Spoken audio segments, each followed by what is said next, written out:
Okay, I only saw the end. I guess the end part of your Jesse Michaels thing. Do you want me to say a few things about Jesse Michaels? Yeah, that would be awesome too. On the All right. Townsend Brown stuff. Yeah, Townsend Brown stuff is ridiculous. I mean, Jesse Michaels uh, admits he's a history major. He doesn't know any physics. So, you know, this is why the stigma is perpetuated. It's a stigma because you have these schmucks. Really, I'm sorry. These totally unqualified people pretending to, to be pundits, to be experts, and then when a real physicist, with a PhD from a good university, then sees these things right away, they get turned off. So if you want to stop disclosure, you have just keep idiots like Jesse Michaels and people like him, as many just coming on and just like polluting. Of course, a free country, they can do what they want, but they're not helping the situation because the quality level. Everybody knows, every scientist knows that this Townsend Brown stuff is just hype. It's at best it's some kind of ion thing. Now they claim that they did experiments in the vacuum. I don't think so. But even if it were to work, it's not warp drive. It has nothing to do with these objects like the Tic Tac and the real UFOs. It's not warp drive. At best, if it were to work in vacuum, which I don't think it does, but I'm not an expert on that. But just my general knowledge of physics, it would just be like ion. He did mention Lewis Whitten and go into some of that stuff and how physics was led astray, but he tried to make it seem like too. Now I must say this. Listen, I was around. I was already an undergraduate, 1956, 1957 at Cornell. Working with like Hans Bethe, people from Manhattan Project, and people like Richard Feynman would come to Cornell. And I knew John Wheeler. I knew a lot of these people. I didn't know Lewis Whitten, but I knew Bryce DeWitt. Certainly knew Bryce DeWitt. And what I can tell you, what I do think is the case, that John Wheeler, he was a nuclear physicist. He was involved in the Manhattan Project. John Archibald Wheeler. John Archibald Wheeler, from Princeton. And he abruptly changed his research around 1952, which is 1953, right? He abruptly changed his research to go from nuclear physics into gravity theory, general relativity. And I suspect this was because of the UFO stuff, that they asked him to work on general relativity. In fact, but he was also an expert in metallurgy. They consulted him in metallurgy. He was originally a chemical engineer, by the way. He first became a chemical engineer. And actually, if you look at my Facebook page, you'll see a picture of me and John Wheeler in the year 2000 having lunch at the Caltech cafeteria. Okay. But in any case, let's not dwell on that. So the point is, and you have, I know, it's interesting, by the way, that Eric Weinstein, who's a smart guy. Eric Weinstein is a PhD, in mathematics. He's a good mathematician. I don't think he has very good physics intuition, however. But it's interesting that both Eric Weinstein and Jesse Michaels allegedly are financial consultants to Peter Thiel. Have you heard that? Do you know about that? Peter Thiel, he's a conservative billionaire. Yeah, Weinstein and Michaels, right? They both work for Thiel. That's what I heard. They're both financial, people at that company, right? Yeah. So Jesse makes enough money with his day job that he doesn't his interest in UFOs is maybe so. And Jesse did send me an email about a week ago, wanting to have a telephone call with me, but I put him off until. Let's see. There was who did he have on? He interviewed somebody, which I want to take a look at it. Do you remember who it was? I forget who it was already. But he interviewed somebody on UFO physics, which I thought was not very good. Did you see who that was? Who did he have on about a week He had ago? Diane Walsh-Pasulka on No, recently. she's okay. Not Diane, because she's not a scientist. He had Gary Nolan. Yeah, he I had think Gary Nolan. he had Recently. all right, Who else? recently though. All right, so this was And Gary Nolan. he's adamant that David Grush isn't lying. Yeah. By the way, I support David Grush because I have my own independent intelligence, and I support basically what Diane says. She's not talking about physics. I mean, everything she says about the religious things is, I agree. Generally agree with that. Or was it Eric Weinstein? What the hell they talk? He's had Eric Weinstein on. Yeah. He had. Is it Weinstein or Weinstein? All right. Well. Forget. All right. It doesn't matter. So this Townsend. Oh, I guess it was the Townsend Brown. That's what it was. No, didn't he have? Yeah, it was the Townsend Brown. He had Townsend. Yeah, I'm getting. He had the daughter on, right? Somebody. Yeah, well, listen, I guess it was the Townsend Brown stuff. I'm so I'm getting. I think I've been talking to Colonel John Alexander too much. I'm catching his cognitive impairment. Project Unity is the one that had Dr. Michael Moran on recently, and he's had a couple of other guys on. Okay, Michael Moran. We can talk about that next.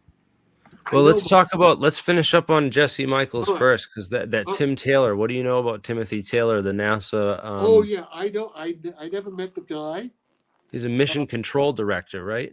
I don't know if he's for real or not. I just know what did Diane Pasulka say? She went out to Los Alamos or someplace with him in New Mexico or someplace. And this guy apparently is allegedly some genius who has all these. He's kind of like a Gary Nolan type guy who's an experiencer. He's a contactee, and he meditates in the morning, and he gets telepathic messages which translate into real technology. Is that's what I understand? I may not have it right. Is that what you understand about him? What I just said? Does that agree with your impression? Yeah, I don't know. I just heard about him, and I haven't really done much research on him. That's the impression. That's the impression I got, and I may be wrong. I mean, I'm not an expert in this, but it's it'd be great if that were true. Be good if that were true, and maybe it's true. I don't know if it's true or not. I'd have to see some of what he did. Now, apparently, maybe Gary Nolan also claims that, I think. And actually, I claim it. It's as though, at least it could be just a subjective feeling. But I feel as though I'm also downloading. I feel so all the information in physics that I've been doing is being channeled. I'm channeling it. I'm the same way that even CIA John Ramirez, I think they also claim that. Jim Simivan from CIA. So, we may just be fooling ourselves. I don't know. Depends on the quality of the information. I'm very confident in my physics equations that they're really working out. And so that's the Jesse Michaels thing. Did we cover Jesse Michaels? You have more. Yeah, there was the Timothy Taylor, the NASA scientist there, and I don't know much Taylor, about I have him. To see. Okay, yeah. So I have to see. I haven't seen any details about what Taylor has actually done, and if you find any, if I see that, then I can tell. Maybe he's telling it. It may be what he says it is. It may be what Diane Pasulka, I think, alleged it is. I don't know. My mind is open. My mind is open to that. That's why, you come on and you give presentations you've given presentations where you show all the work, you show all the history and all the research and stuff. So, guys that can come on and do that, I think, are the best whistleblowers. And these guys, as far as I know, I'm the only one who does that. I'm the only one who does that. Is there anyone else that does it? There's been a few APEC guests. Some of them have all these credentials, and they're some DARPA guys. including, I wasn't super impressed by Michael Moran's thing. Just to start off with this guy Okay, here. should I tell you about Michael? What I know about Yeah, Michael? I want to Okay, get your opinion on him, and then I want okay, to talk about some other characters. And okay. Mike.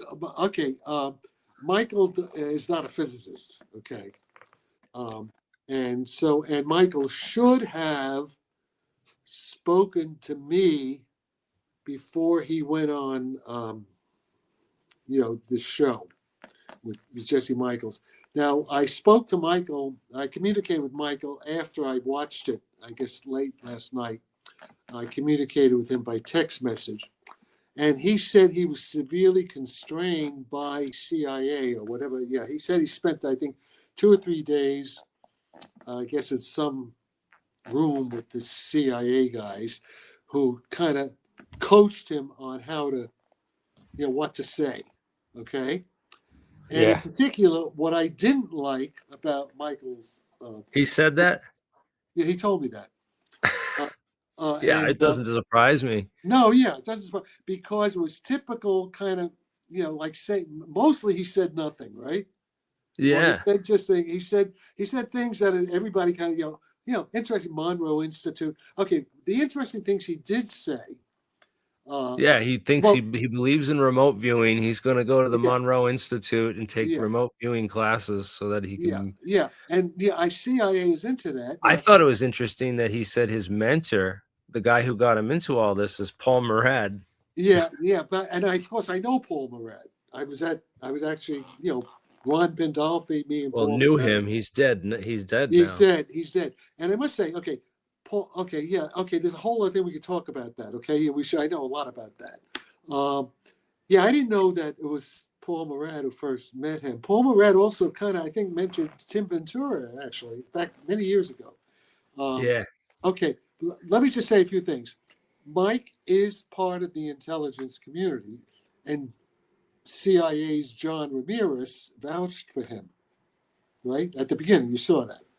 yeah, And by the way, Ramirez is a real guy, but Ramirez admitted he's not a physicist. He's not qualified to talk about physics. He is qualified to talk about, but he is an experiencer. He and Jim Simivan, right? The experiences, yeah. along with, I guess, Kit Green, all these guys. And I am too. I'm an experiencer also.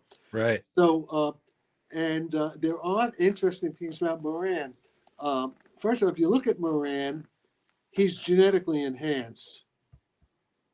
He's genetically enhanced. Look at him. That's not steroids. He's Come on, genetically he's just a fat Italian. what? No, there's Italians like that. Maybe he juiced up or something. His arms are Yeah, no, huge, no, though. Look but at the Moran, size of he's that Irish. bicep. No, he's Irish, but no, but I know He's things Irish. about. I think Moran is Irish. He's a Now, barrel maybe it's not chest, his real man. name. Yeah, Is he well, wearing a whatever. bulletproof vest underneath that? No, it's not a Collared bulletproof shirt? vest. No, it's just that's him. It's bulging. And Like, that was about 2 years ago. That's 3 years ago. What was that? That was like I think it was like January 2021. And okay, listen, Moran, his mother and his family. Okay, so we found out, which I didn't know, but Ramirez confirms that Moran's uncle, was an admiral, in the Navy, was involved in special projects. This is all true. Uh, and it's curious that I'll bet Moran's uncle and great uncle probably knew John Warner's father, who was Secretary of the Navy back then, and who's also a Mellon, like Chris Mellon, and John Warner's grandfather, who was basically Paul. Is it Paul Mellon? I guess who was OSS? Yeah, and both John Warner's Mellon grandfather and father, were privy to all this German kind of UFO secret weapon stuff. And of course, it's interesting that Moran's relatives were at the Manhattan Project, where my Cornell professors, of course, like Hans Bethe, Phil Morrison, people like that, Dale Corson, Robert Wilson, God, all these people. These are all my mentors at Cornell. So that's an interesting connection, and apparently, well, I got to be careful. I don't want to reveal. Let me talk to. Now I'll have to talk to Moran and find out if I can. Moran told me certain things which I think are true about the circumstances involved with his conception. Okay, which having to do with genetic enhancement experiments that were done, I guess, around the early 1980s in Los Alamos. And also around that same time, I must say, I kind of corroborate, it all rings true to me because at that time in the 80s, I was being supported by Central Intelligence Agency guy named Harold Chipman, who was a chief of station in San Francisco, but he was like a real James Bond guy. He had been chief of station in Berlin during the Cold War. I mean, he's a famous guy, and they wanted me. I met these people. They wanted me to go to New Mexico, and they had this kind of lab under this mountain in New Mexico. I forget and I was supposed to. They wanted me to consult there, and they were doing the kinds of experiments, I think, that led to the existence of Michael Moran.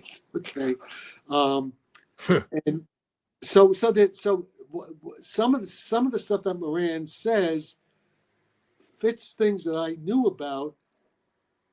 That it kind of hangs together.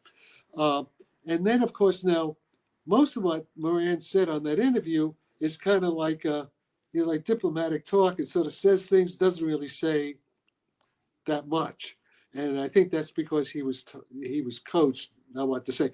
And what I didn't like, what Mike said, was when he told me that the CIA told him to do this, even though he knows it's not right, okay? When he said the party line is that this technology of UFOs is, a million years ahead of our technology. Not true. I've solved the goddamn problem. I mean, no, it's not true. What did you think about the bismuth stuff, though? With that he talks about with the other isotope of bismuth? Does that have anything? Well, I don't know. I have to see that. That's the same. That's Hal Puthoff, and that's Gary Nolan, and Larry Lemke, who I kind of work with, who works with Gary and Jacques Vallée. All this. Okay, bismuth. The clues are that bismuth plays a role. It's highly diamagnetic, and that's important. But it's not enough information. It's too vague. Yeah, so bismuth may play a role, but there's that's a complex, condensed matter problem. And of course that's the magic sauce. If one finds out exactly what kind of metamaterial to make, which will probably have bismuth in it and other things as well, and how to structure it properly so that it does what I think it should do. And of course, that's worth it's trillions of dollars of technology, and it's also very related to defense. And of course, in this, the Russians invited me to Moscow last July. I didn't go, but I was invited to Moscow State Physics Department to lecture on everything that I talk about. And there are various reasons why I didn't go. But the Russians, of course, know exactly what I'm doing because it's all pretty public. And of course, the Russians have been monitoring me since like the 1970s, maybe late 1960s. The whole reason for that. And I was also in the 1970s. I was at the International Center for Theoretical Physics in Trieste, Italy, like in 73, 74, which was a place where there were the Russians and the Indians. Yeah, everybody was there. It was a UNESCO right. Site. Yeah. They picked up Podkletnov, his research in the 90s as well. The Russians picked up Podkletnov's research in the 90s as well. Well, Podkletnov himself is Russian, isn't he? He was in Moscow. He's a Moscow physicist. He was at the University of Tampere in Finland, I think. But he's a Russian. But then I think he. His name is Russian, and he's Finnish. He's Russian, definitely Russian. Yeah, he's having Putvanov his Russian name. Yeah. and we worked at Joe Firmage's with Hal Puthoff, and even Jacques Vallée was peripherally involved. Puthoff and BurnEye Heish, and these guys. We worked with Vladimir Poponin and Gennady Shipov, who came over from Moscow. So you mentioned BurnEye Heish. Bernard Heish, like he worked for Lockheed Martin in the late 90s. Lockheed Martin, and so did Russell Targ, who Right. So did Russell.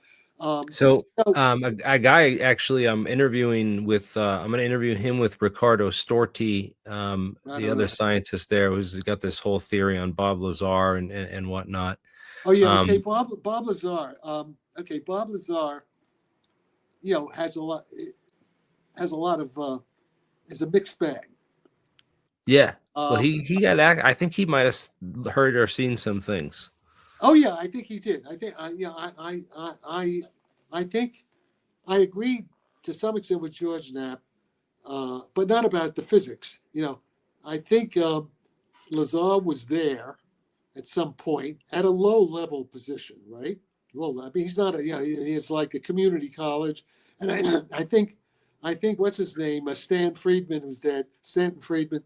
I think pretty much was right on the mark that Lazar has lied about his education, that he went to MIT and Caltech, and that they erased it. That's all bullshit.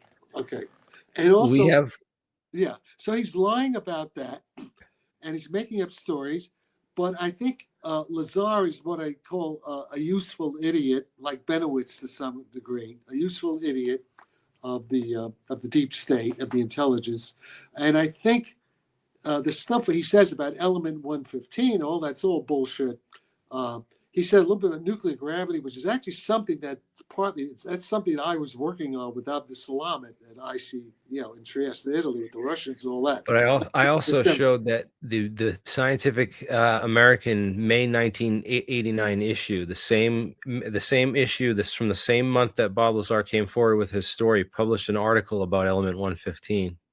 So I have that article. Yeah, okay. And then, of course, element 115, what's publicly known is that there's only like maybe 100 atoms of it ever made, and it decays very quickly. So like it's bullshit, okay? And even if Lazar was correct that there was some stable element of 115, so what? He doesn't show how. So you have element 115. How does that create gravity? It's stupid. I mean, it's idiotic. It's only an idiot. There's no connection. There's no logic there. You have to show what is there about element 115. How does that generate a gravitational field? He doesn't show that. And the only way to show that is Einstein's field equation. He doesn't even know what that is. I doubt he knows what Maxwell's equations are. Who the hell knows? So you have all these fakers, BurnEye Heish certainly does, and the guy who this guy I'm going to be interviewing, his name is actually G.S. Deemer and Riccardo Storti. So both the authors of this book called Quinta Essentia. They made a film of the same name. Is this a new book? This came out in 2008. 2008, and they had also made a film about it that was supposed to come out at the same time, but actually Bernard Heish never signed off on the releases to the film, so they never actually produced the film publicly. Okay, now wait, do you have this book? I don't have the book, but I have the film, the unreleased film. All I know about this, BurnEye Heish, I know, because we were working with them, with Joe Firmage 23 years ago. Their theory's wrong. The theory's wrong. It's just, it's not quite bullshit. That's as far as unless they have a new theory. No, but I mean, Hal Puthoff. I know what Hal Puthoff been talking about recently. It's the same thing that. Let's see. Is there anything about the book? Can you get inside the book there so we can see some few pages? Go and see what do they have? Can you get more? Is that all they have? Just those two things? They don't show inside. Yeah, I don't have the inside of this book. I don't think. Is it on Kindle? Maybe I'll. Let me just see. Is it a Kindle book or is it a paperback? It's got a lot of math in it. So he goes over. He basically uses this thing called the Buckingham pi theory, which almost to me it kind of seems like this curve fitting equation type. Okay, well, I could be wrong. I haven't seen it, but yeah, the point is this: I think it's probably going to turn out to be bullshit. Okay, I hope to be wrong, but let me say why I think this, because the answer of all the mysteries of UFO propulsion is straightforward, elementary, almost obvious application of Einstein's general theory of relativity, the old theory. Now, you don't need string theory, you don't need anything fancy. It's pretty elementary. And the more I get into it, like even recently, last few days, I've gotten new results that surprised me. There's all this stuff. Okay, if you go, let's just go back to the Michael Moran thing. He briefly mentioned toward the end, he starts talking more about my stuff at the very end. And he started talking about the force shield thing, the force shield. Yeah. I'm going to give some new results tonight, actually, that nobody knows about yet. I just, last 2 or 3 days, I clarified something that was bugging me. And, he doesn't, Michael, is not a physicist, so he doesn't describe it very, it's very vague. What he says is very kind of confused. But he sort of says, what he says about the applications, you can have soldiers that have armor where they cannot be shot. That's true. Like Iron Man suits, but with anti-gravity repel. Okay, and the tanks and all that to be protected. That's what I'm. That's the stuff I'm working on. Yes, that is true. And of course, the Russians know this. Sure, the Russians are working on this because they follow my stuff. The Russians are very smart. Their physicists are, they had Landau Lifshitz, they have a whole theoretical physics school. And even the Iranians are good in this.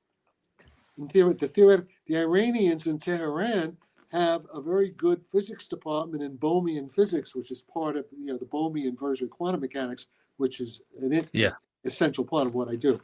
So, and it's the other interpretation than the Copenhagen interpretation. Yeah, it's better than the Copenhagen. If you only have the Copenhagen, you don't get it. You can't understand UFOs. Nope. Copenhagen is incomplete. Einstein was correct when he said the Copenhagen is incomplete. The Einstein board debates. Einstein really won it. But he was also wrong on the quantum mechanics, because not only does God throw dice, he throws them where you can't see them. No, that's bullshit, too. Actually, I don't. That's a side issue. Let me stay on track on this.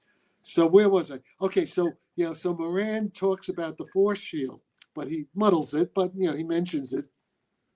Okay, if you go on to Google, Julien Gaffray, this French guy, he made this white hole force shield. Can you get to that? The white hole force shield.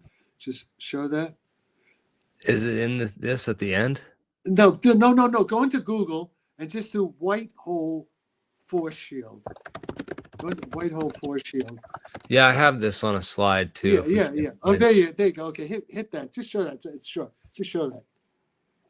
This is what Moran was talking about. Just play it. Do you have the music? Play the sound. Play the sound. Get the sound. No, you don't have the sound.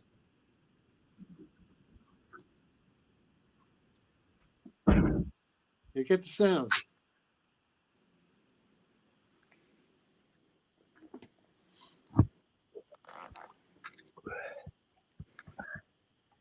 Yeah, how come you can't play the sound on it? Play the audio. Yeah, I don't know what's up with the audio. It's just got music. No, because you have it muted. Just hit that there. You got it muted. You got it muted there.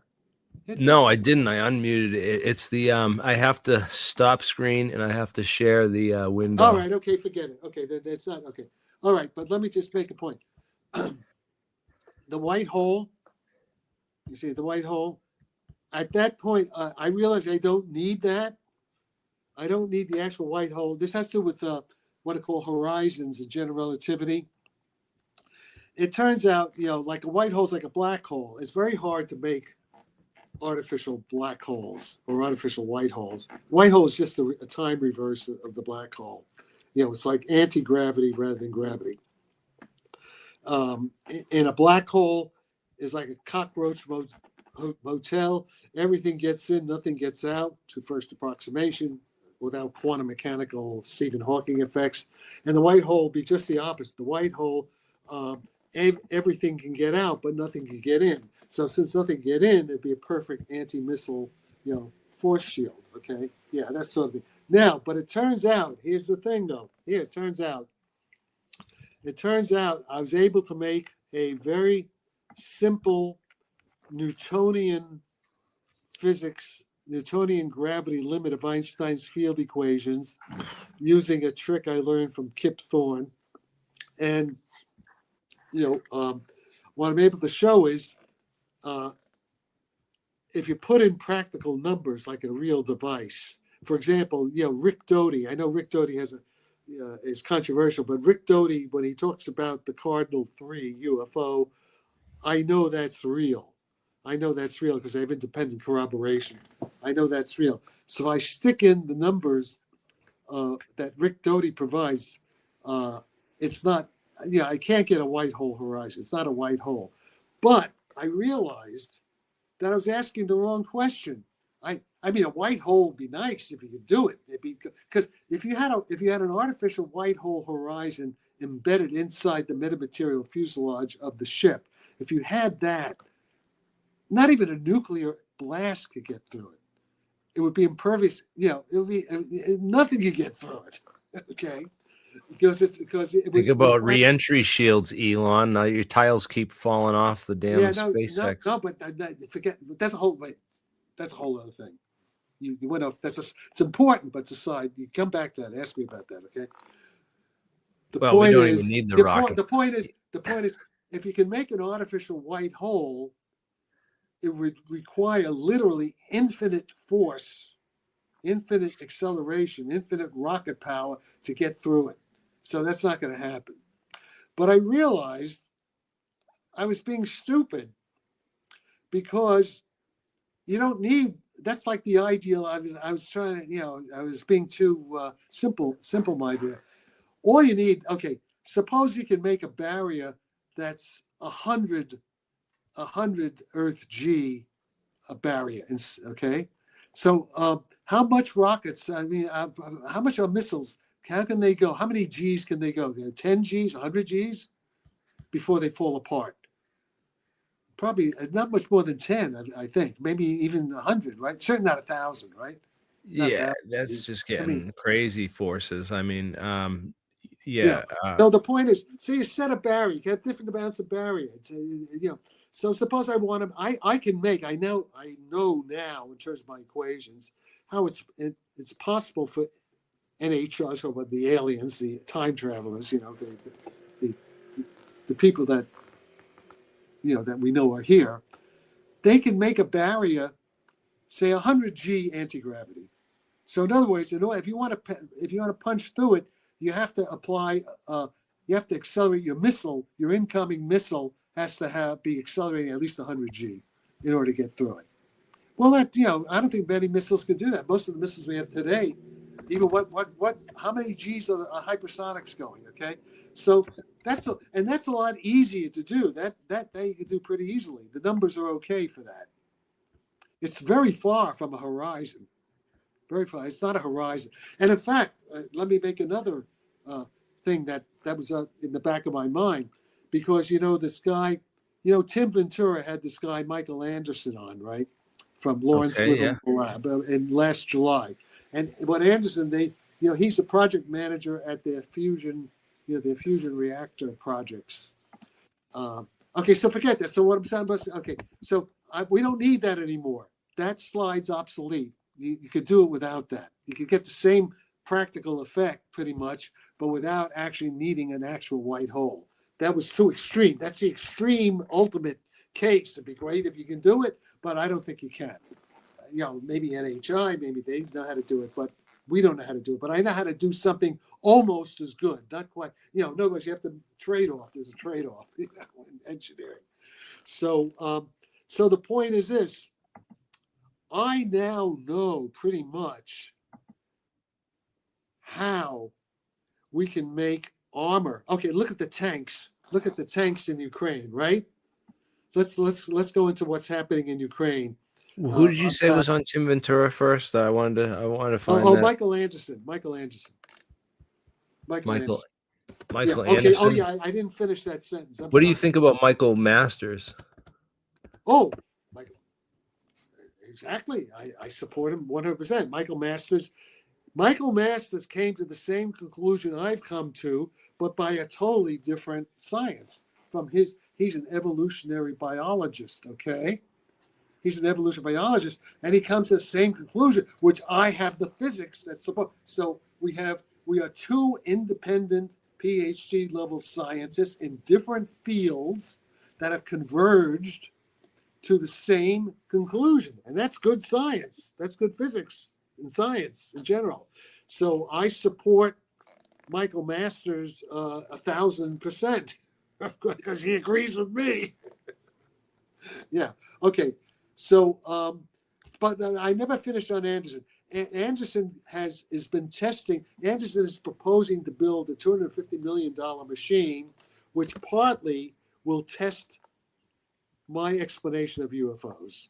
And what I was going to say there, he proposes to make a warp bubble. This is when I get back to the black hole and the white hole stuff. Is this Tim Anderson? Anderson, let me, is that Anderson? No, this is 10 months ago. No, that's not the same Anderson. No. This is Michael G. Anderson. Michael G. Anderson in July of 2023. Michael G. Anderson, July 2023. That's the wrong Anderson. But let me finish the thought now, okay? Look, we have to stay on track here, okay? Yeah, sorry, I'm trying to find this. Everybody has attention deficit disorder, including me, by the way. What I want to say is Michael Anderson is going to make a warp bubble in his machine, a warp bubble that's 1/10 millionth of a cubic meter bubble, in volume. And it's going to have an acceleration field of 16,000 G, 16,000 times the Earth's gravity. So the question is that a black hole? No. It's still like 100 million times more power you need to make an actual little black hole. And even if it made a black hole, that black hole would quickly evaporate into radiation because of the Hawking radiation. Okay, and the tinier the black hole, the faster it evaporates.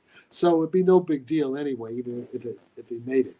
So, but it's nowhere near. And in the same way, since it's so hard to make a black hole, since the white hole is a time reverse of the black hole, of course, it's going to be equally hard to make a white hole. And I was just being stupid, not realizing that, because I like the idea of the white hole. I was mesmerized for about a year or two about the white hole. But the point is, the technology is real. So what I want to say is that this is very important for the defense industry. And of course, the Russians are smart. So I'm pretty sure, I wouldn't be surprised, let's put it this way, that the Russians are actually working, that Putin's physicists in Moscow and elsewhere are developing these ideas that I have. Because they did invite me there.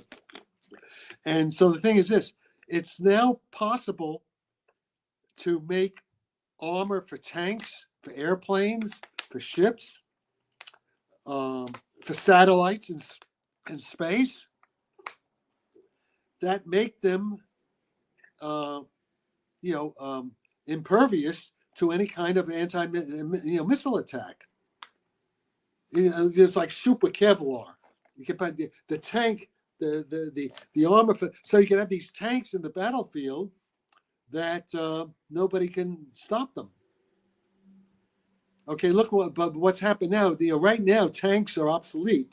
What the Russians have proved in Ukraine is that the Abrams tank, first of all, our Abrams tank is a piece of shit. You know why it's a piece of shit on the battlefield? The Abrams tank is a piece of shit. It's a scam. It's a scam from corrupt generals in the Pentagon. Because what they did is they put in a 1,000 horsepower jet engine in there, in the Abrams tank. The Abrams tank is so hot, it runs so hot, that if some kind of cable wire, a fuel line gets too close. It's so hot it just glows for their radar. It like has a gleaming target. That's retarded. That's right. That's right. That's right. And so that's a big, and also it only runs about 8 hours. You know, it consumes a lot of fuel. It's a big infrared target. So you want to get killed, you go in an Abrams tank and let the Russian army blow you apart because they have air defense and they have surveillance. So it's a death machine. It's a suicide machine. And there was something else with one. Maybe was it the Abrams or some other tank where it wasn't armored enough in the turret. So if even a grenade launcher hits it in the right way, the whole turret blows up because it keeps the ammunition there. Some stupid design. Maybe that wasn't the Abrams. That may have been a French tank. Sounds like a French tank. But also the German, is it the Leopard tank? That's a piece of shit too. And the British tank is also a piece of shit. And then we have, you know, the British. I hate to say this because I'm an Anglophile. You know, I'm in London a lot of the time. The British military now is a Monty Python joke. I think who says this? He was either Colonel Wilkerson or maybe it was Douglas McGregor or Larry Johnson, one of those guys, former CIA guys like Ramirez and Semivan. He says like a Monty. So they have the British Defense Minister, Lord, right now, I forget his name, Sprague or something. No, it's not Sprague. In any case, they go on this nuclear submarine in the British Royal Navy, and they try to launch, you know, a nuclear missile, and the thing isn't done. It just drops. It's like somebody said that it's like they need Viagra, you know. It just couldn't. Right, and that goes along with their brand new aircraft destroyer. The engines don't even work. It couldn't even get out of harbor. Yeah, that's true. The aircraft carrier too. Their aircraft carrier. So it's what people aren't talking about is the fact that they can't even, the U.S. and the U.K. combined, the supposed naval powers of the world, can't even fend off these Houthi Yemen, of course, like gang ragtag, like rebels. They don't even own the whole country. They don't even control over half a country of Yemen, the poorest country in the Middle East, and we can't even defend our shipping against that. That's true. And also, by the way, Kevin Day, you know Kevin Day. Kevin Day was the radar officer on the Nimitz, you know, reported the, you know, with Commander Fravor. Kevin Day reported the original incident with the Tic Tac. Kevin Day just today sent an email. He said he's in touch with Navy people on the ships. All this woke business bullshit that Lloyd Austin, who's a complete incompetent asshole, shouldn't, you know, and corrupt asshole, this Lloyd Austin, with the woke and the DAI and the affirmative action, all this bullshit, that you know, real soldiers and real sailors, they don't want to join the American military anymore. They can't, because they don't want to put up with this nonsense. So we have an incompetent military right now under Joe Biden's thing, an incompetent military. And here we're threatening Russia. Russia will wipe the floor up with us. We have no defense. We have no defense. Yeah, they're going to, and yeah, the war that he started in Ukraine and the war that he started in Israel too that was all the weapons that he left behind in Afghanistan when he pulled out of there. But Joe Biden, yeah, and the point is, they claim Putin started the war. No, we started the war. And actually, the war was started already by Victoria Nuland under Obama, who went to Ukraine in 2014 and who engineered the coup d'etat against the Ukrainian president who was supportive of Putin. Okay, it's a mess. It's just a mess. Everything. Yeah, let's focus on the physics and how to get the humanity out of this. Okay, but the reason we were talking about is that we now have the armor, the anti-gravity armor. I know how to do that now with the equations. Well, can it make things invisible too? Didn't I send you the paper? I sent you a PDF. Didn't I send it to you earlier today? Do you have a PDF for me? Why don't you show that? Shows the math. Shows you how the armor works. I thought I think I do have that. Hold on, Jack. You sent just that look at earlier the emails today. I sent you today. There should be a PDF there. That's the Creon, not the Creon Levitt thing. It might be. I forget. It might be. I think it says just today, earlier today. I'm pretty sure I sent it several times. I have like so many emails. Okay, just today. Just look what happened today. Just read them off. Read off the titles. Read off the titles. What I sent you Hold on. today, March 3rd. Can't you see my emails? Yeah, give me a second. I'm pulling them up. I'm pulling this up. Yeah. No, that's a good paper. That's not me. That's good paper, by the way, but that's not it. That's a whole other thing. All right. Then there's the thing on Morningstar, Sarfatti Intelligence Network. Yeah, try that one. Hit that. See Oh, what with that- the tank. Yeah, this one's got the tank. Yeah, with the tank. That should have the paper. There should be a PDF attached to that. I don't want to share There, your. PDF, or okay, okay. What else? Or maybe they were just yeah. Show that. Yeah, this is what Moran was talking about, but he didn't say it right. Okay, this is what Moran was talking about. Oh, there we go. There we go. There we go. There it is, right there. That's it. So yeah, there is. So there. This is the intro. Let me see. Is this the old one or the new one? I've been fixing it. Geodesic. Yeah. That's just a general intro. Keep going. Keep going. Keep going. Keep going. Oh, Okay, this is the equation. This is the main equation. Okay, what this is here, the equation at the bottom of that slide, that is Einstein's general relativity field equation in a simplified, what's called the Newtonian approximation. That is for, it's it's not the field equation, but it's a corollary. It's what you get from the field. This is the acceleration field from a gravity potential phi with this additional S factor that Lawrence Livermore wants to test. In the Lawrence Livermore test, S is 10 to the 32. It's a pure number. It has no dimensions. It's just it's what's called electromagnetic susceptibility, or what's called the relative electric permittivity. Actually, it's a square, the relative electric permittivity. Why is it simple. 32? That's like Avogadro's number? No, much bigger. The Avogadro's number is 10 to the 23. This is 10 to the 32. Oh, they're switched around. Sorry, I'm dyslexic a little bit with the math. All right. But you see, this is the formula for G. Is S the Sarfatti factor? Yeah, I call it the S field, Superman field, super field. It's susceptibility.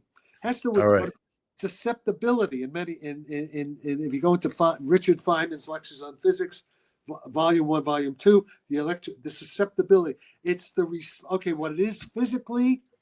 It's the response of the real electric charges, say of the metamaterial, to an incoming electromagnetic field. It's the polarization, like electrical polarization. Okay, it's like that. That's dielectric, like the dielectric response, or you could say the dielectric susceptibility, which is just a pure number. It's a ratio. It's the ratio of the electric permittivity of the material divided by the electrical permittivity of the vacuum. The electrical permittivity of the material is from the real electric charges, and the electric permittivity of the vacuum is from the virtual electron-positron pairs inside the quantum vacuum, all that kind of stuff. So this is standard physics. You got to know some physics, okay? And what the S field is, it's basically, in a simple case, it's more complicated job. I'll give you the simplest situation. The S field is the square of the dimensionless dielectric susceptibility of the metamaterial. That's a precise thing that you can calculate. It's in all the textbooks. Okay, so that's what the S field is in a particular case. And basically, if you want to think of something simpler, even the S field is the fourth power of the index of refraction, so to speak, roughly speaking. But you have to distinguish real far fields from near fields. But very sloppily, roughly speaking, the S field is the fourth power of the index of refraction, which is dimensionless quantity. So the square root of S is the square of the index of refraction. And the speed of light in a material is the vacuum speed divided by the index of refraction. Okay? So look at this. So look at that equation. B over C. Yeah. Okay. Now go to the next. The thing. One question before we go forward. This is a gradient operator, correct? Yes, that's a gradient. Standard mathematics. Yes. And these are what is phi here? Is this a wave? Phi is the gravitational. phi technically it's a dimensionless quantity. It is the Newtonian gravity potential energy per unit test mass divided by the square of the vacuum speed of light. So it's a dimensionless quantity. Energy, right. okay? Energy Yep. divided by mass is a velocity squared dimensionally. So that this is all standard elementary, physics that Yeah. you learn. Well, whenever I see this form of an equation, I see a circle, I look at it like a circle, because if you plot that out on a graph, one plus something squared, r squared is going to be a circle. Well, I don't see what's R squared. What are you talking about? There's no R squared. No, I'm just saying this. You have the square root here, so this is like this is a ratio. What is this, like a ratio of? No, this is this is what it is. This comes from this comes from. So this is your gravitational constant in G in Newton's No, it's not formula. a constant. It's not a constant. It's a variable. Don't call it. Oh a constant. yeah. This is why it's not a constant. This is the gravity. This is what's called This is the gravitational acceleration field. Okay. G is the 9.8 meters per second squared. Surface So is it it's the same as capital G, right? Or is it? No, it's not. Not. It's not All right. capital G. You don't. So you don't know any physics either. No, I'm trying to figure. I'm trying to. I'm trying to figure out what is G. What is G then? Next slide. Okay, listen. You don't know very much theoretical physics, Jeremy. If you don't know this is elementary gravity theory, potential gravity theory. Refined. All right. So this is like acceleration. This is the kind of stuff when I was an assistant professor of physics at San Diego State in the late 1960s. This is stuff I would teach from Halliday and Resnick. This is standard physics. This is elementary physics. Okay, go to the next slide. Trying to work go to through the next slide. Okay, to the next slide. Go to the next slide. You don't know that G, but there should be a. Okay. Now we have big G. All right, and rho. It's not. You understand that? Do you understand the equivalence principle? Do you understand Galileo principle? That if you at the Tower of Pisa, if you drop, objects of different masses, they all accelerate down at the same rate. You understand that, right? Yeah. Oh, that's G. That's that acceleration. G. F equals mg. Yeah. That's the mg and mg. That's the little g I'm talking about. But go back to the previous slide. Back to the previous slide. Yeah, I get it. Go back. That's the g. F equals mg, yeah. Now what happens, but g is universal. This is a universal extent, so I don't need any m. Okay? So suppose s is equal to 1. Let s equal to 1. Then the second term disappears. Okay, s is equal to 1, and then phi is in Newtonian thing. The phi in the denominator, the second term in the denominator is small compared to 1, so you neglect it. So then all you have is g is the great, and there should be a minus sign. I'm not paying attention to the minus signs yet. So g is the gradient of phi. That's standard. That's what's called a conservative force. That's where conservative force where. It doesn't depend on the path followed. It'll depend on like in the gravitational field, depend on the height, only on the height. In the radial fall of an object. In any case, this is all standard physics. Yeah. Okay. So, but this is what happens inside the material, inside the metamaterial. The simple equation F equals mg. Actually, okay, a simple equation. Wait, can you get me on a screen? Can I draw? Because this is iPad. You can screen share if you can draw on your screen. In a program or something, you could screen share. Yeah, I have a program. Wait a minute. How do I screen share? More? I go to more. You go to present. Where's present? Where is present? It should be right in the middle of the buttons here at the bottom of StreamYard. I see Mike, I see Cam, I see chat, I see more, I see leave. Do you see it? Are you seeing what I see? No. All right, let's not waste time. Let's go Go to the next slide. Yeah, let's not waste time. Let's go to the next slide. I don't know why it won't let me do that. Yeah, but we could. That's standard physics. No, I'm with you there. I just All wanted right, to make okay. sure. Now look, okay, let's go to this slide. Now let's look at this. This now is a model of a UFO. Spherical shell. This is the spherical shell, right? Yep, Outer this is the radius shell of B. our UFO. All right, we got a flying saucer. This is like an orb, right? They see these orbs. These are the Yeah. orb. What is? It's our ball lightning shell. No. Let's just say it's an aluminum, like a titanium, whatever. It's a metal shell. Remember, they were Kirkpatrick and all these assholes in the congressional hearings. I think even that idiot Kirkpatrick admitted that they're seeing all these like little spherical things, right? So this is that. Okay, this is that, and okay. So now they're not balloons. This is Newtonian gravity physics. This Halliday and Resnick, right? This is the gravitational potential energy per unit test mass divided by the square of the speed of light, c squared. There it is. There it is. For rho is the density, the mass density. What did I do? Why am I going upside down like this? You changed gravity on us somehow. Oh yeah, something happened there. Okay, all right. So there. Okay, and now and okay. So now the thickness is delta. So look, here we go. The bottom line.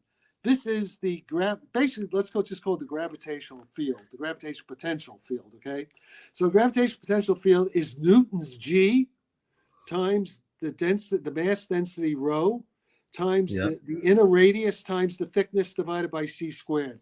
Now, one thing to remember is that G rho is the square of a frequency. You know, I don't know if you took any physics, but in elementary physics, when they talk about gravity, they imagine the Earth as a perfect sphere. You drill a hole through the center of the Earth and you drop a ball, and the ball is a harmonic oscillator. It goes up and down, and the frequency is G rho. Okay, so it's a frequency squared. All right, that's the potential. Okay, go to the next one. G rho. All right, I got it. That's like that. Yeah, that's a good way to think of it. That's the it's like the square of the frequency of a harmonic oscillator. Think of it that way. That's a nice way to think about it. Okay, now go to the next slide. All right. Now, okay, there. So in dimension. Right. So now you've pulled it into the wave equation, and it's not a wave equation here, but well, you got omega squared. All this is what's called dimensional analysis. The physical dimension of G times rho, where G is Newton's constant and rho is the mass density, has dimensions 1/2 squared. It's like the square of a frequency. Okay, but now, so for that particular problem, I had a general formula. This is the numerator, that general formula. Okay, and that's what it is with the S fact. See, it's that. But now, and go back one slide. Go back again. Go back. Just jump back for a minute. No, go back one more. Okay, the denominator, it turns out the second term is small compared to the first. So forget the denominator, it's just going to be 1. This is called the Newtonian approximation. You see, if we were doing white holes and black holes, that denominator would have to be 0. And for that denominator to be 0, the numbers needed are just way beyond anything we can achieve technologically. But I realize I don't need. See, that was the white hole. The white hole is when is a singularity, when the denominator is 0. And the thing blows up to infinity. That's an infinite acceleration, except it's going to be anti-gravity, repulsive force, not attractive force. All right, so go back. So this is like where physicists just assume pi to be 3, and we just take a Fourier series expansion and drop. No. You're jumping. No, it's not anything like what you said. Nobody's ever seen this formula before. This is a Sarfatti original. All that the unimaginative physicists know, they just know. No, go back. Stay where it was. Right on the formula. Sorry. They know S is 1. S is 1. Okay, S is 1, and so the second term is 0. because if S is 1, the gradient of a constant is 0. The derivative of a constant vanishes.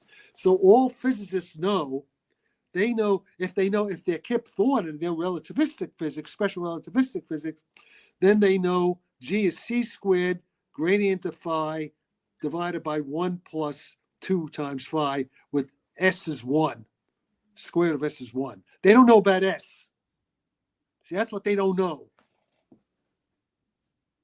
You're Right. seeing this like, That's the standard formula without S in there, and you've added the S in there. if you make S equal a constant 1, you get the standard formula of Newtonian mechanics, of Newtonian gravity physics. Yeah. And in vacuum, S is 1. In vacuum, S is 1. Okay. So, and this is the example. But inside metamaterial, S need not be 1. What is S? Remember, S is roughly the 4th power of the index of refraction. The index of refraction in vacuum is 1, and in many materials, it's pretty close to 1. Some may be 10. Okay, you're right. But they don't measure gravity inside material. How do you measure gravity inside material? It's not easy. What they normally measure, you measure the acceleration of gravity, you measure it in vacuum or in air. You measure, the acceleration of falling objects. How do you measure it? Or you have accelerometers. Okay, so I suppose it'd be interesting. How could you make tiny accelerometers inside different materials, like metamaterials, and measure the local G in there? I don't think has anybody ever done that? I don't think so. They've done Cavendish measurements, but that's all outside with steel balls, and it's all pretty primitive. So the point is, there isn't much known about how gravity works at the small scale inside matter. Okay, that's unknown physics, really. They just it's not, they make little models. So there's a lot there that's not known, and of course that's the whole secret. That's how these that's how these tic tacs work, because they know that physics. And here's the beginning. This is just the most elementary extension of Newtonian Einstein gravity theory inside matter. Okay. Now, how do we change S? What? So how do you so you're going to have to be able to change S in your craft. Yes. S is control. It's a control parameter. That's correct. And how do you make S? To make S is complicated. But I'm saying this is now, before we get into details like that, you first have to have the general concept. So let's not worry about. That's technology, right? I'm doing conceptual physics here. There's a difference. First, you do the simple concept. You got to get the concept. There is S. Nobody even knew there was an S. They didn't know that there was an S, which is related to the index of refraction. Nobody thought of that. Now, this is original physics. This is not some schmuck, unimaginative hack mind repeating what he read in a textbook. This is original work. Well, this is like where you show that, this is like where you show that the old physics is just a small case example of a much larger physics. Yeah, this is the extension of a fairly standard thing. If you read your textbook, they'll have G is c squared gradient of phi. You'll see that. And then if they show a strong field version, they'll have the denominator. They'll have G is c squared gradient of phi with a 1 plus 2 phi down there. That's the I should have had a square root. Wow. I made a mistake. That whole thing should be square rooted. Okay. I hope that some scientists will watch this and get something. But you want to know, okay, but I'm glad I did this, because I wouldn't have noticed I'm missing my square root. I made a mistake, and I just forgot to put it in. So this is good. I'm glad I did this, because I got to now fix that. There should be a square root there. Well, good. This is why I'm picking it apart. I'm trying to, Yeah, that should be the square root. That should be the I do know physics after all. I found your mistake. No, I found you didn't find. I found it. Okay, good. I helped you. But the point is, the reason I didn't notice it. The reason I didn't notice it was because I said, it's equal to 1 anyway. I neglect that term, so the square root of 1 is 1. So it's not going to make any difference to the original thing. So that's a typo. Got to fix that. Yeah, but Good. now you have to credit me as a co-author in your paper. But I will say that I if was also here. if I wasn't screaming at you, Durham, if I wasn't screaming, and by the way, it's interesting, nobody else noticed it. I had to correct my own mistake. It wasn't like some of these assholes like Eric Davis. He should have right away come in and said, "Hey, Jack, you see, you don't even know what you're doing. You should have had a square root there." But he didn't know enough. Or any of these guys who looked at, they didn't know enough physics to see. I made it. Yeah, it was a stupid error. It was just, it's a type. I meant to draw square root, and I forgot to do it. And then, and then since I don't need it anyway, it slipped my mind. But so that should be a square root denominator, but it doesn't matter. So let's go down. Let's go down to the essential point. Let's go down the essential. Okay, go next slide. Okay, right here. Yeah, no. One up. This one. Stay there. So the point, we don't need the denominator. So then what's A here in this? So this is just the numerator. A is the radius of the shell. Okay. That's the size of the ship. That's in Rick Doty's Cardinal 3. A from here. A is like 10 meters. It's 30 feet roughly. 8 meters, something. Yeah, it's like 10. It's like 35, maybe 30 feet. Maybe say 10 meters. A is 10 meters. And delta is the thickness of the fuselage. So it's a centimeter? Say it's a centimeter, 1/10 of a meter. Okay. And so, so what we want actually is the limit of S going to 0. This is a limit. See, with warp drive, it's very different from warp drive. With warp drive, you have to have S getting very big. That's a resonance. You need to get warp drive. To get low energy warp drive, S has to get very big. But to get our anti-gravity barrier, say if the thing is hovering at the Skinwalker Ranch and Travis Taylor is standing under it, because it's anti-gravity, it has a blue shift, and that causes radiation, that ionizes the radiation, and Travis Taylor gets a case of mild, hopefully, it's a good thing he wasn't under it that long. He didn't die like Hiroshima, but they got sick. A bunch of the guys and also that's where Kit Green from CIA gave the blood samples to Gary Nolan at Stanford, because those are all these guys who got too close to these things where it's anti-gravitating and causing radiation sickness. So they're getting sick. So this stuff is dangerous. You can make a weapon, right? Like make an anti-gravity weapon beam. You can make it's a bomb. You can make an anti-gravity blue shift bomb if you want. Okay, but look. So here's the point. So this is it. Now, so all we have to do, and these numbers are easy.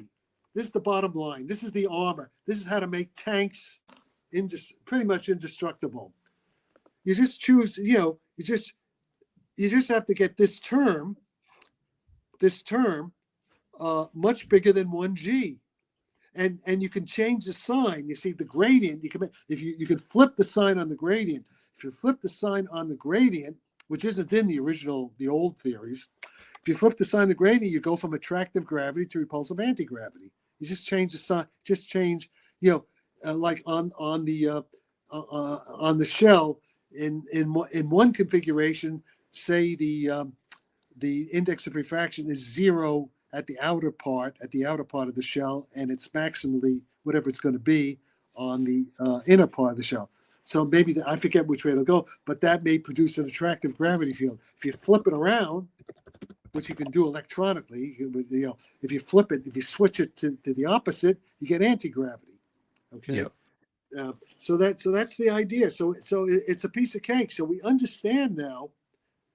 There have been anecdotal reports of the military shooting missiles and shooting bullets at the UFOs, and in the advanced UFOs, the bullets bounce back that they have. So this is what they have. Also, Larry Lemke has some evidence about retrieved UFO materials, which if you try to touch it, you feel like an anti-gravity repulsive, like a tingling. So it has this effect. So there we are. So thank you. I got to go fix my square root. Yeah, no, that's fine. I found a mistake. I found a mistake in my equation. I forgot to put the square root in the denominator. And One so thing there I we wanted go. to. So if you want to go, that's fine. I want to get it. I'm gonna go off this Michael Moran thing. I want to go back to that real quick. Okay, do you have a quick question? I mean, Moran. Okay, Moran he's a spokesperson for the stupid part of the intelligence agencies. They're trying to confuse people. Okay, that's why what he said at times didn't seem to make much sense, right? Yeah. But he said certain things that did make sense. Well, that's the What thing is disinformation is truth wrapped in a bodyguard of lies, right? So some of what he says, yeah, he's trying to say things, but he's constrained by, number one, he doesn't know enough physics to say it properly, because he should have been coached by me before going on, except he said the CIA told him they don't want the truth known about this. They don't want it known. So who knows? Because it's the blind leading the blind. The guys in the intelligence agencies are a bunch of assholes. They're stupid. Yeah, it's crazy because his boss was Paul Murad, and I thought that was interesting because Paul is like he's got this great resume, awesome resume. Okay, Paul. Let me tell you, Paul was the real thing, but Paul, first of all, Paul was a physics idiot. Paul didn't know. Yeah. Paul was a ballistic. He was a missile guy, and I think he knew how to shoot a missile and how to plot the trajectory, stuff like that. But he didn't understand general relativity. He didn't understand gravity. He had a very superficial understanding. And I know Paul very well. He's a nice guy. Nice guy. Yeah, he's a super nice guy, man. But for this guy, his resume was absolutely incredible. But he like bombed on APEC, man. He and I was like, just like, there's so many better physicists, and the information he was putting forward seemed like it was all disinformation. It's like he talked to his bosses at DARPA, and they were like, "Listen, this is what you got to do." The problem is, let me tell you, he was nervous, or wasn't the normal info that you would do, sort of thing. Someone like that would have a presentation that they're comfortable with. They're fluent. This guy worked on all these projects that I wanted to ask him about, and he did a whole hour on UFO nonsense and crazy remote, it was all the most out there stuff. You mean the same thing that Mike Moran was talking? Yeah, it's like some of the stuff was, I was just like, come on, man, this is not, Okay, but when was this? When? Paul Moran, it was one of the first ones. It had to be back in 2020, 2021. Okay, but he was already dying then. He was already sick, so he made. Yeah, it was right before he was dying. And I was waiting for this tell-all deathbed confession where he was going to be like, DARPA this and that, and it was listen, I spent a lot of time arguing with Paul Moran. He knew Newtonian mechanics. Yeah, he knew electronic. He knew missile system. He knew weapons. He was a soldier. He was a soldier. So he's kind of like Louis. Paul Moran was kind of like Louis Elizondo. Okay, but I don't know if Louis. But I mean, Paul Moran knew certain things, but he didn't know the kind of physics required, like what I'm talking about. He didn't know any.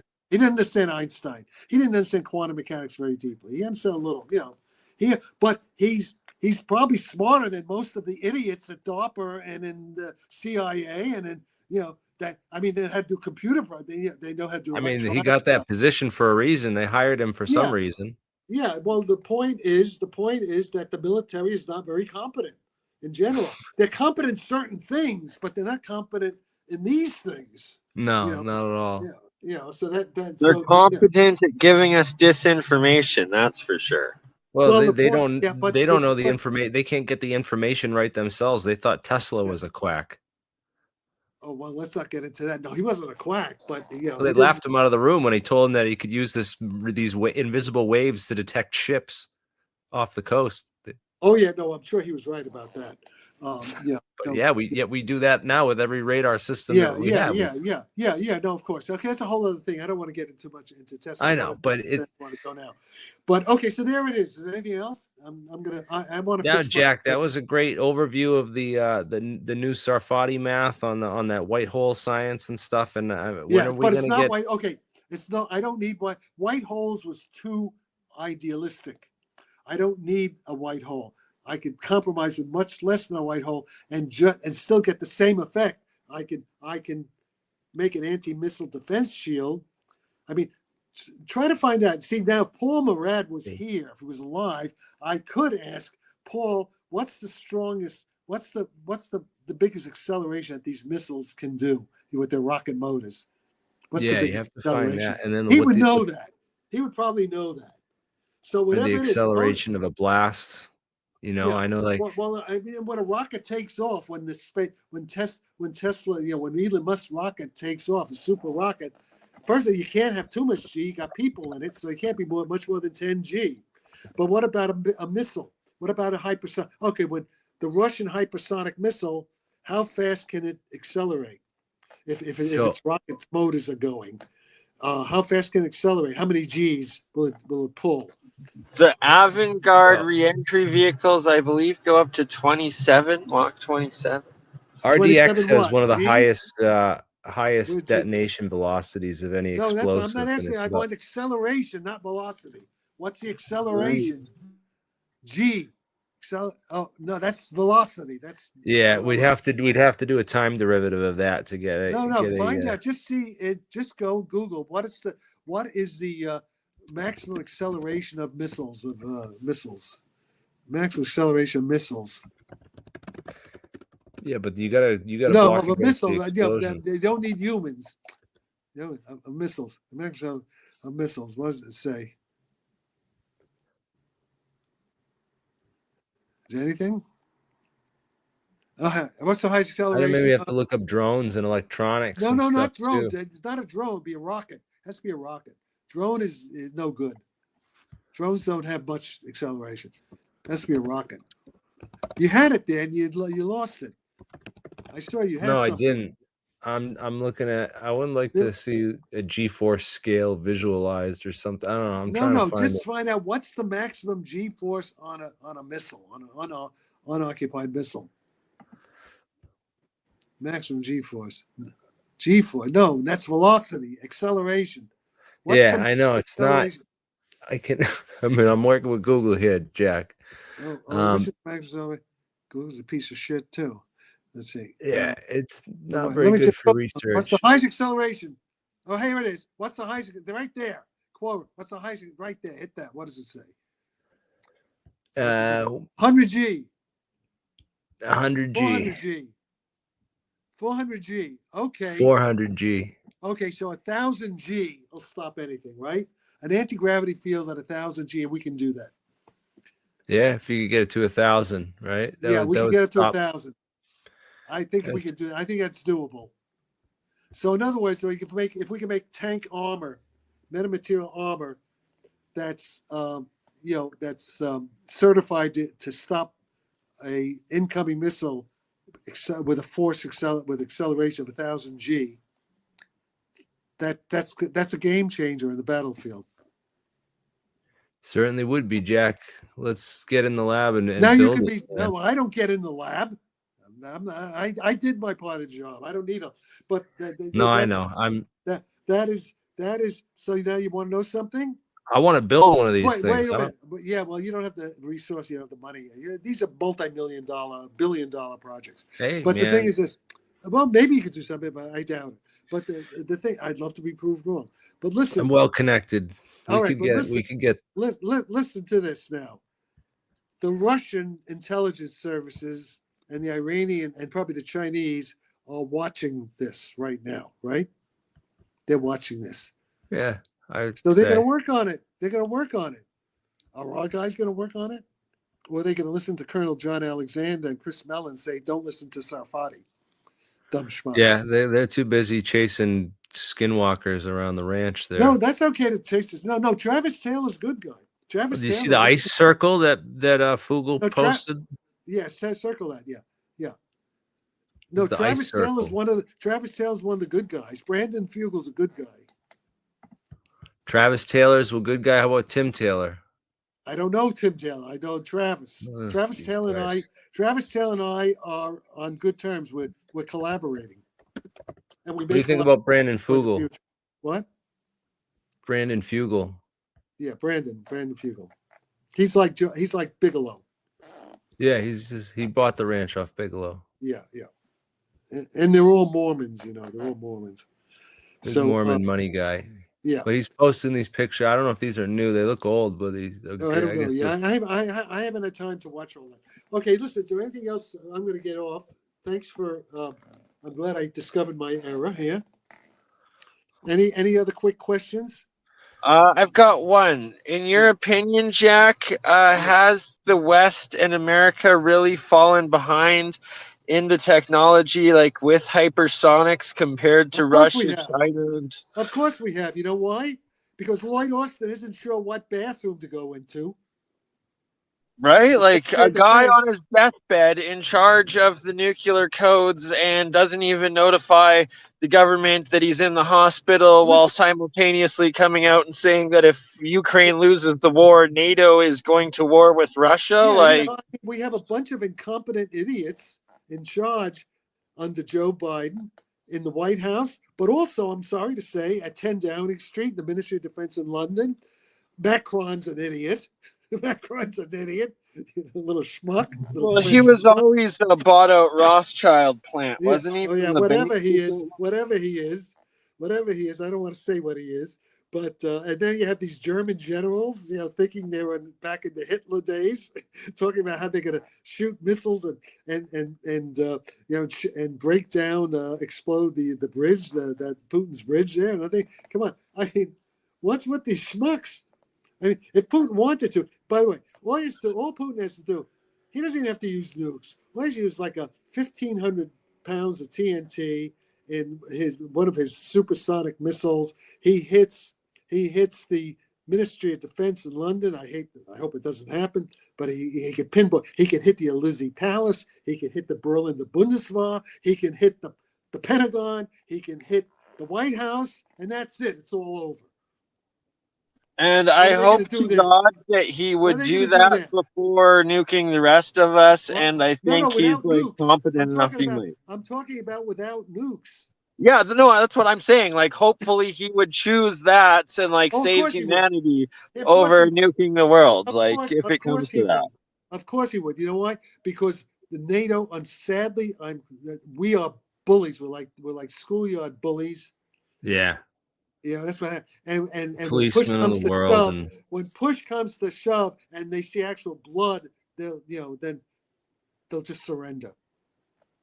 And the point is, we're wrong. You watch Colonel Wilkerson, you watch Scott Ritter, you watch Larry Johnson, and they explain what the hell's really going on. It's terrible what we've done.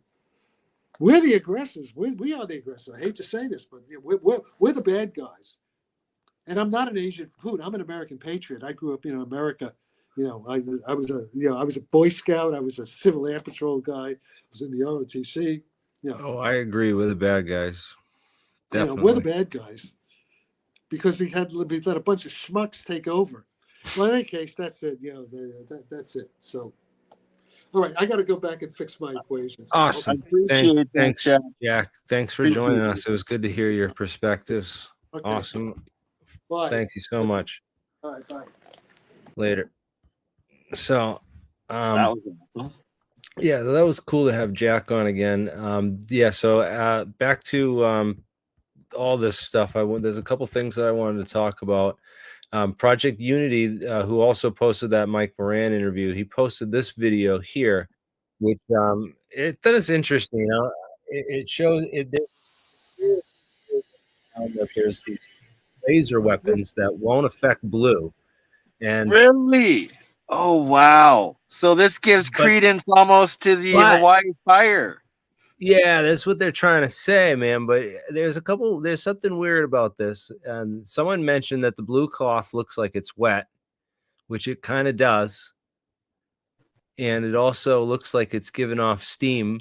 And also on all the other things, he leaves it focused on one spot for a long time. But on the blue thing, he doesn't leave it really focused on the same spot for like a super long time. But then again, he doesn't, it doesn't take much on the other stuff to light up as soon as he moves it. Yeah, that's burning it.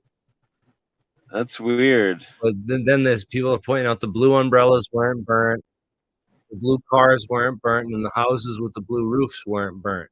Well, yeah, if it's a UV laser and it's blue, then it affects it differently, I guess. Absorbs or deflects it somehow. Well, blue things are blue because they reflect all the blue light.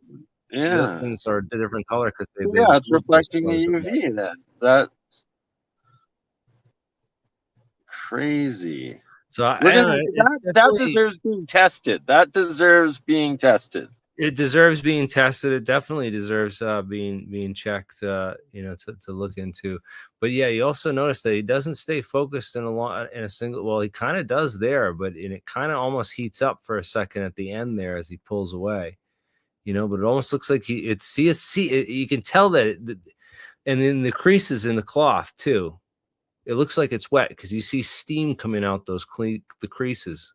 So you look at where the creases are, like it's like air pockets, and the steam starts coming out here. It does kind of look like there's moisture though, or it could be glue or Well, that's the something. only one. Next to There's a good each way of to them. find out. It looks like one of those. I found a company around here that does this. That has one of these lasers for cleaning rust off of auto body. And I'm going to call them tomorrow and see if they'll help me run this experiment, because all I got to do is, pay them for like an hour to go run down there with a couple different color, Yes, like please. microfiber rags. Just get a couple different microfiber rags, and we'll run this experiment, live. That way I can test it and make sure that the blue cloth isn't wet, because that's certainly curious, dude. That is, and that would be something else. Yeah, Real the science. lasers do sound awesome. They have a great, an amazing sound to them. But yeah, if it doesn't the blue spectrum, man, and then like you got to change the color of your roof, dude. You got to get a blue metal roof. Bada blue. Hey, Ashton, sorry about the other day, man. I've been going through a lot of like stuff. I was supposed to go over there onto Alien Addicts podcast with you and Keemster, dude. And I totally lost track of time and what was going on that day. So I do apologize for that, man. I'm sorry I missed that. We got to do it again. Set that up sometime. I'd love to host all of us again sometime too, if you can make that happen. Yeah, man. I gotta do more. I have all these ideas. And shout out to Mark Soko. We got to have him on with Ashton as well, and they just did their Ashton's Hard Truth episode podcast together. He had Mark Falcon Space on. I looked up these lasers, and they're like 10 to 20 grand. So it's not worth buying one just to run this experiment ourselves. But like I said, I can get at one of those places to probably do it. It was what I'm going to try to do. But yeah, I thought that was worth mentioning anyway. As far as these ice circles go, it almost looks like you could take like a puddle of water, frozen water like that, and you could take a can of butane and spray the butane out, and it would freeze everything, and then the butane will just evaporate. It comes out super cold, like you could freeze your, like they could. It comes out like super freezing cold, and then it all evaporates. So it'd be one way that you could create ice. I don't know. That's what I thought of when I saw it. I thought it was a weird thing. The other thing was, maybe it's a UFO landing, and that's what it does. It freezes the stuff. And the other point I was trying to get out with when Jack was on earlier, that Ricardo Storti and his co-author here, who will be joining me later this week, hopefully, providing Ricardo's health is okay. Ricardo is dying of cancer right now in a hospital in Australia. So prayers are with him, and that he's able to make it on and get the information recorded and shared and open sourced. Yeah, I'm hoping that he comes through with this info. He's got some new stuff on Bob Lazar, and I don't know. I wanted to see what Jack and some of these other guys who are really good with the math think about his math. Because to me, it just looks like this whole Buckingham Pi theory is just curve fitting stuff, and you could hit any point you wanted and just adjust in the curve fits. So I just don't know if I what to believe with regards to this, but Ricardo did send me a whole big thing, and I should share this real quick. I'm gonna find it and bring it up first. Yeah, so he sent me this email, and let me share it. It had he has this whole thing that he goes over into the Bob Lazar. You know, he did this whole presentation on the Bob Lazar physics of this, what he thinks the isotopes are, the gravity A wave, the gravity B wave. And I mean, I've looked at some of it, but it just looks like he's got a video up here. I'll share that in the description if people who want to go check that out. But yeah, I'm going to have him on later this week. I don't want to spoil it, but he's going to be on later this week to talk about this whole theory. And of course, Project Gravatar is coming out soon. In 2024, I don't know when exactly it's coming out, but it's coming out soon. And this will be a whole video that they made with a VR experience that you can do. You can experience the whole craft. They've redesigned everything in VR. The hangar down to the, all the stuff with Bob Lazar. So anyways, you having the guy on talking about that a while ago. They wanted to get Luigi, tried to get Ricardo on, and Ricardo's been talking to Luigi. So they got Bob Lazar coming on this documentary. He's working with these guys now. I told you he's not working with Corbell. As long as he's not with Cowbell, then it's like he's not working with Cowbell anymore, dude. He's not. I told people that, and that was according to my sources, and it's turning out to be true. Bob's not ever. You won't ever see him on Weaponized. You won't ever see him do anything with Corbell again, dude. But he's gonna do this movie, right? This is coming out soon. And I took Ricardo's email here with this whole paper and this PDF and all this stuff that he sent me. I actually forwarded it to Gene Huff, and he sent it to Bob Lazar. So Bob Lazar is probably looking at it right now, or he's seen it. So yeah. So this is we're going to try to get this interview with Ricardo and Deemer out by the end of this week, or if we can, if providing his health is okay. And that would be great, because then we can it'll be just in time for the Project Gravatar stuff when that comes out, so we can kind of go along with that. Because this is basically the scientific test of Bob Lazar's claims. So we're just, that's what it's about. Whether it can. He says you got to forget all the personal stuff. Just assume that it was a whole plot. All the education stuff and everything was just a whole plot laid out there to throw people off the track and get people to discredit him. And we'll just go look at the pure science and focus on the science. And if we focus on the science, because all of the personal shit is irrelevant if the science actually adds up, right? Yeah, if the science turns out to be legit, and element 115 makes some anti-gravity or something, or whatever.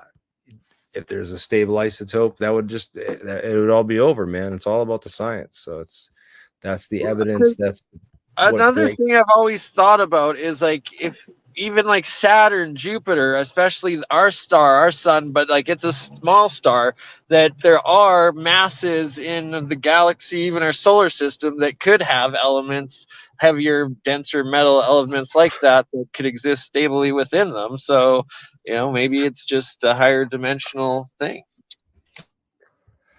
Dude, the science is paid not to add up, man. Look at who funds all the studies and stuff, man. It's Hey, I'm not saying I believe anything. I'm just giving a possibility. I'm saying I believe the science and it can be tested. Solar's all pissed off about the Bob Lazar stuff. He was like quiet for a whole hour during all the physics talk, and now that we're back talking about this,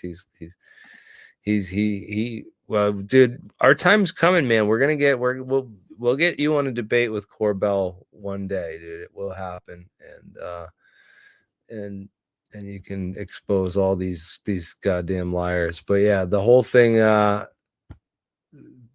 Ricardo's convinced, Gene Huff's convinced that it's legit, you know, that he still thinks the story's legit. So I don't know, man. We're gonna dig into, we've already dug into that story so deep and exposed so many holes and all that and all and everything. But yeah, I agree, man.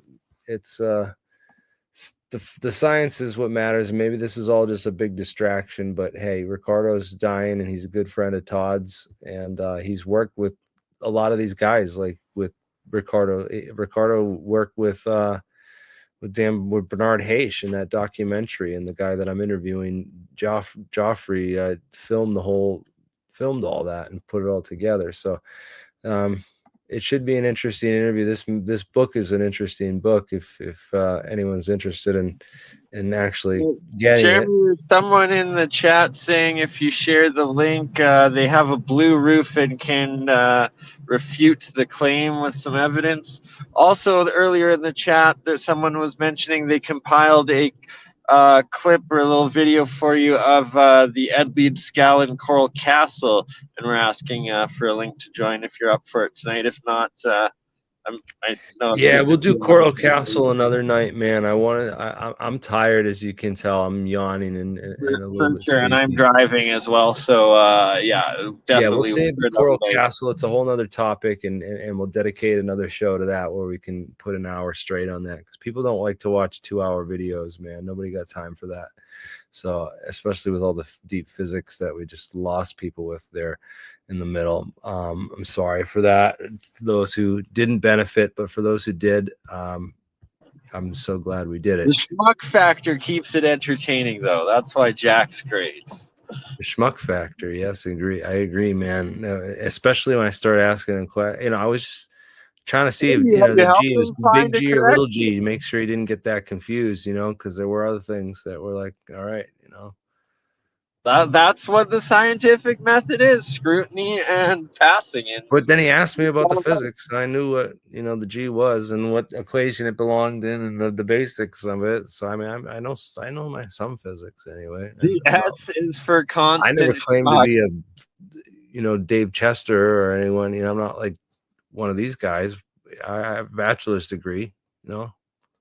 Oh, I passed 3 semesters of calculus and differential equations, you know, like, so I got definitely not a dummy. Definitely not a total dummy, dumbass, but I agree with the comment for the laser and possibly doing a collaboration testing this blue cloth theory of styro. We need to get the laser master involved, dude. Let's contact him for sure. Anybody got his email or a way to reach out to him? Let me know. Send me an email. Go tag Styropyro. Come on, Alien Scientist for blue laser experiments. Dude, yeah, no, I definitely know. Yeah, it was pretty funny, dude. You gotta laugh at Jack. You know, so, well, whatever, man. It's he's the character. And what about the part where he mentioned that the CIA was trying to court him down to Mexico to work on dark project anti-gravity stuff? Like, this is the first I've ever heard of CIA warehouse or anti-gravity projects in Mexico, no? You know, it's really weird.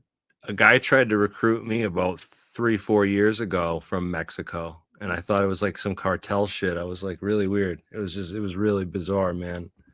And I won't share his name because I don't want him to kill me, because that dude was loaded, like loaded. Yeah, no doubt. But that would make sense of like, hey, everybody, look for this S4 at Groom Lake. And really, no, it's south of the border. And you're in cartel country. So good luck ever getting any secrets into there.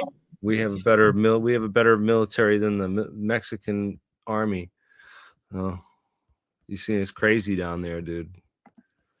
Cartel land, no joke. Man, imagine if it's in fucking Mexico, dude, all funded with the cartel money and everything. The CIA's been down there for years. You know, they killed Kiki Caminera. You saw Narcos. I don't know if you watched that show. Oh, yeah, yeah.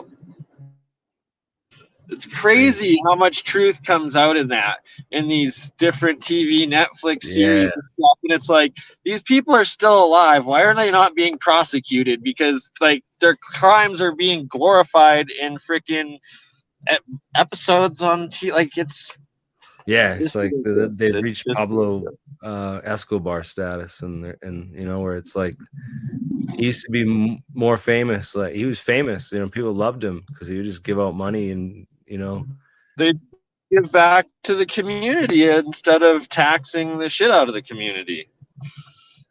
yeah, he's like, hey, here's all the money that the Americans stole from your in factories and sweatshops and gasoline refineries and everything, you know, the banana republics and everything else.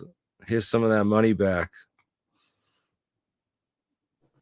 Yeah, It's kind of crazy, man. Think about these guys. They were murdered, stone cold murderers too, and then the cartel are too. So I don't know, man. I wouldn't. But there are nice parts of Mexico, man. You know, like the pyramids down there. Like I'm hoping by the end of this year, probably like November, maybe even December, maybe actually for the winter solstice, to do a trip down to the Yucatan and for Chichen Itza again, because we got to get some live recording of doing that clap and testing it, and just it's wild, amazing, and there's lots of UFO reportings around the pyramids down there as well. So it'd be worth it. And I need a vacation, so I'm thinking that's the place to go, and we should definitely do some sort of YouTube thing out of it. Come from Canada, skip right over the US and go to vacation in the next country there. Sounds like a good idea. Well, I guess then while I'm out of country, I'll have you to ever come been back. anywhere in the US? Have you ever traveled anywhere in the US before? Oh yeah. No, I've actually about a decade now ago, but for 5 years I had a companion pass with this WestJet Airlines out of Calgary. So I actually flown probably like 30 different places in the US, like LA a few times, Vegas 15 times, New York once, North Carolina. Vegas 15 times, man. Yes, sir. It's been a while. That's kind of gambling, man, or what? No, at the time I was visiting the partnered with my Honeysuckle Ranch down there. No. So my clothing at the time, I was partnered in a clothing store with MMA fighters and trainers, and was doing an MMA clothing line as well. So the guys that I was partnered with were being trained by a couple of the Brazilian jiu-jitsu legends that were like the first guys trained by the Gracies, and then they were the same guys that trained Wanderlei Silva, Tito Ortiz, Rampage Jackson, just a whole bunch of different MMA fighters. So we were down there for the fights all the time, and got to check out my Facebook. There's BurnEye on top of crazy hotels with all the MMA stars. It was wild. We need to work on some AlienScientist merchandise, you know, even $5 super chat from ME saying this too. You know, when I have a whole bunch of t-shirt ideas, we need to sit down privately, maybe after the show right now, and go over this. So because I definitely need some AlienScientist merch. I mean, SpongeBob got his own metal merch, you know. Right, 100%. And I'm getting back within the next month or two to be set up printing again with my equipment. So I'll actually be able to make it and that'd be cool. I have a guy that makes shirts around here, but you know, it's kind of like a weird thing. You know, he's just like, you know, it's, I don't know, it'd be easier to, we'll talk about it, man. Yeah, some AlienScientist hats, some, you know, research anti-gravity, you know, string theories wrong. Shirts. You got to have at least one meme shirt. We got to have some stupid one, and then we can have diagrams too with the black hole, the white hole and the black hole, and then the McCulloch, you know, principle explain, you know, different things, you know. And then I want just ones with just UFOs and the whole detailed schematic graphic and the whole technical breakdown right there on the shirt, dude. That would just be awesome too, because people would start talking, you know. Just start up that Totally, dude. conversation and be like, "Yo, this dude, what is his shirt?" instant You know? conversation starter, as well as like just disclosure on a t-shirt. Boom. That's what it's dude. about. Right? Sarfatti We'll schmuck. have to You should have, do yeah, we should have a Sarfatti schmuck shirt. Like 100%. I want one with him like this, you know, like I gotta get a good photographer to go over there and, Just a and good take a picture. screen grab from one of them. I didn't even ask him if he was back. He's got to be back from London. It looked like he was in his apartment again. But yeah, man, it's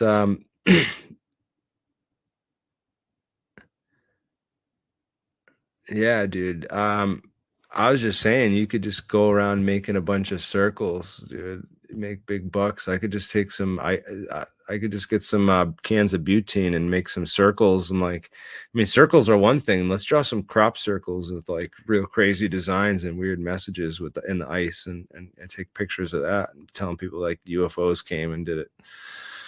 No, I'm just kidding, dude. People are dumb. There's a lot of bullshit out there, and that's why I try to stick with the science and The real science. We got to stick with it. That's what it's about. Memes and real science. I can't even show you what I'm working on. I'm going to show you after the show ends. So I'm going to end the stream here before we hit that 2-hour mark, so that we don't turn off too many people. Yeah, thanks for watching. That was a cool to get perspective, man. Like I said, I was not like impressed by Mike Moran, and when he said his mentor was Paul Murad, I kind of got like, yeah, oh yeah, as patient as Sarfatti. That's great, dude. That'd be great. Yeah, you guys are great. Thank you for having me, and I'll wait around till it ends. Yeah, man. Anyone else comes up with good ideas, post them here in the things. Yeah. Post them. Anyone else has great ideas for T-shirts and stuff that you'd like to see on the store, post them. We'll come up with a bunch of stuff. I want to get all these going. This will be great, dude. Thank you guys for watching, and awesome stream. Thank you, brothers and sisters out there. And yeah, I'm working on anti-gravity. We got this whole Graviflyer project going. We got these VEM drives. We got swirl effect generators. You know, like my buddy, you know, Brad. Ooh, you just reminded me. I've gotten back in contact with Jason Verbelli. Just did another stream with him the other night on Friday, and we got to do another episode with him. There's a lot of good stuff in that. In that episode, I was showing a video of a Russian guy that reproduced just a basic serial design, and it's showing as it runs the huge cooling effects that it's having, and like that it's actually dropping the temperatures, which is proving part of what his claim was with that technology. Yeah, that'd be crazy. Yeah, if that would be awesome if it's taking energy out of the atmosphere and turning it into something else. That would be great, man. I would love to be able to. Right? Exactly the key point. We just got to keep plugging away at this stuff. Because yeah, it's not violating thermodynamics. If anyone figured this out at our thermodynamics. national labs, which are all run and managed by the Battelle Memorial Institute, the same container organization that's held all the UFO file stuff since the 40s and the Manhattan Project, when they made the demon cores for the atomic bombs, for Christ's sake, these people would never ever let that out to the public. So we need to find this technology. It exists. It's all locked up in black programs. They have these DARPA fools on there coming on and coming out in the public, and they're told by the CIA to tell you this technology is millions of years more advanced. It's way too crazy, and meanwhile, it's just all basic stuff that they're working on right now. That's just out of the ordinary for most people, man. But it's just basic. It's taught at every college and university in the country, and it's all our tech, man, and it's well within reach. So guys, this has been an awesome time, man. Thank God for the internet, and hopefully it stays free, because we're going to continue to bring all this information and technology out there to the public. And thank God we live in a free country where we're able to do that still,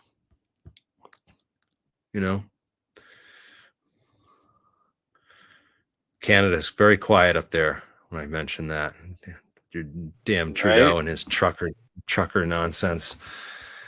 He's as hated here as the rest of the world, I guess. Like he was being protested and booed in Italy or something today. It's just crazy. I was talking with a friend driving earlier. Like, how is the guy even still in power when he's like literally booed and has stuff thrown at him, no matter where he goes, whether inside or outside of Canada? It's ridiculous. No, they'll never shut us down, dude. We have labs all over the country and all over the world. And even if AlienScientist disappears, then if I disappear, someone else will be the AlienScientist and keep it going. So there's no way that they can shut down what we've started here, man. This is disclosure, and thank you for being part of it, man. We're totally kicking ass, dude. There's too much. I mean, the thing is, we've gotten so much real stuff out there, but then they come in and flooded so much fake stuff that we have to sit and waste so much time disproving the fake stuff that we don't get to work on the real stuff. It's like, I don't know how it's all about time management at this point and trying to, move this thing forward, because there's a lot going on. Definitely removed a lot of the disinfo and a lot of, no, we're not going to stop disproving fake stuff. It's part of the business. It goes with the territory, man. You're always going to find fake stuff. That's what science is all about. And so, half of it is even some of the own theories and tests that you believe in, you prove it wrong, and just whatever the real science is, you have to accept. But you speak the truth of disproving what you don't have to accept it. That's never what scientists or doctors do. They put the guy who discovered hand washing in a freaking mental hospital, BurnEye. I'm saying you accept the results. The guy who was telling everyone, hey, you don't have to pray. It's not demons causing all these illnesses and infections. It's actually germs on your hands, and all you got to do is wash them. They put that guy in a mental hospital. Anyways, I appreciate you all. I said accept the results of the science test. That's what I was saying. Not accept indoctrination. Never, ever accept that. Yeah, man, that's why we love it, dude. It's no longer guesswork, dude. It's all just technical nuts and bolts, man. And that's where we're at with it, because then you don't have to just say it's all a mystery and it's all, this ain't about entertainment, man. This is about getting us off this rock. This is about getting to heaven and not dying in hell. All right, it's an epic war we're fighting here, and thank you for being part of it. You guys are awesome. Once again, shout out to Comp Lazart, one of our top supporters here, man. You kick ass, dude. You're like you're like the man out in Germany there. I don't know what you're doing out in Germany, but to make all this money that you can just throw pounds at me every show. But keep it up. Keep doing whatever you're doing, brother. Thank you. Appreciate the support. You too, Emmy. Thank you, guys. Have a great night, and we'll see you soon. I'll be back later this week. I got a couple interviews planned. So, all right. Thanks, BurnEye, and thanks to your audience as well.